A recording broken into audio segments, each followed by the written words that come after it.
Hey everyone, Cole Karski here with another edition of Setup Sundays.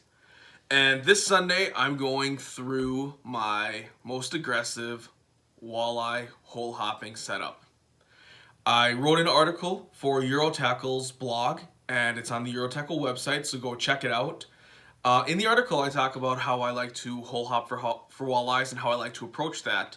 And this is the first rod that I will start with every day. I like to start with the most aggressive. So go take a look at that article, check out some pointers there. But here's the setup that I like to use for that hole hopping. What I have rigged up is a Lucky John Mabaru minnow style bait. This one is the 67 size, and that's millimeters. And I really like the weight. It's got a very great action, and this is the one where I would send down and jig and rip and call fish in. And if you don't have to switch from this bait at all, you know it's going to be a good day. Now with these minnow style baits, sometimes I like to tip them with a minnow head on the bottom hook, and I also like to tip them with a beaver tails baits, just a chunk of their bait. It's got a good scent, it stays on really well, so you're getting some good scent in the water.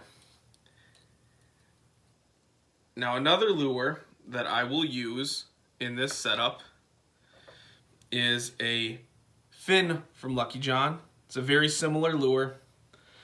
This one is a little bit smaller, so if I have to downsize my presentation, this is the one I go to. This is a number 4 sized fin. And on the rattle bait side, you can't go wrong with a Eurotackle Z-Viber. It's got some great noise, some great colors. I love this red one. As you can see, maybe it's a little tough, but this one's been beat up. I use this one quite a bit, this crawfish imitation. And another lure I like is a JG's custom lure, Lipless. This one's really loud. It's got a lot of rattle. Great job, and also awesome paint colors. Custom painted jigs, or custom painted lures, check them out. And then I also have a few other sizes of the Mabaru and the fin. Here's an example of my groove box with them. You get them all ready to go.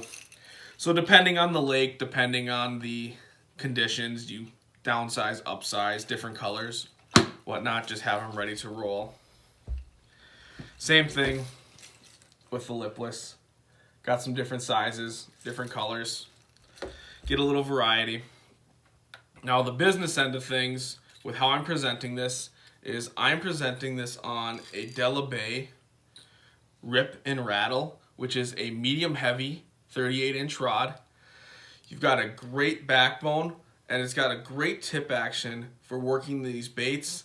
You want to make sure that you do have a little bit of the give in the tip that's sort of like this, because when you slow down on a minnow style bait, you want to be able to just kind of rock it in place and trigger those bites. You don't want to always constantly be ripping it. And so I love the rip and rattle for that. It's got a great action. It allows me to do everything I want. Plus, it's being a medium heavy action, you can fish these bigger baits no problem. I have a Okuma Samar 20 on this, held on by the Cold Snap reel bands. I put on 3 just because I am fishing some heavier baits and I am ripping a little bit. This rip and rattle has a little bit longer handle so that you can hold it and comfortably fish this all day. Doubles great as another a lighter lake trout rod or a pout rod as well. It's super versatile for me. It's one of my favorites. It definitely, every time I'm out for game fish, this is coming on the ice and likely the first one that I'm going to be fishing. As far as line, I'm using Fishing Line, LYN, 11-pound braid, and I have it by a little barrel swivel to some 15-pound fluorocarbon. I like the little bit heavier and the fluorocarbon for the visibility factor. And the reason I'm choosing the 15-pound is I'm fishing big heavy baits for big fish. I love the rip and rattle for Mille Lacs, Lake of the Woods. For me, the Duluth Harbor, there's big fish over there. like I said, pout, trout. It's a rod that does a little bit of everything for me. The barrel swivel is super important to have because these baits, they're very erratic. You're getting a lot of line twist if you don't have that barrel swivel.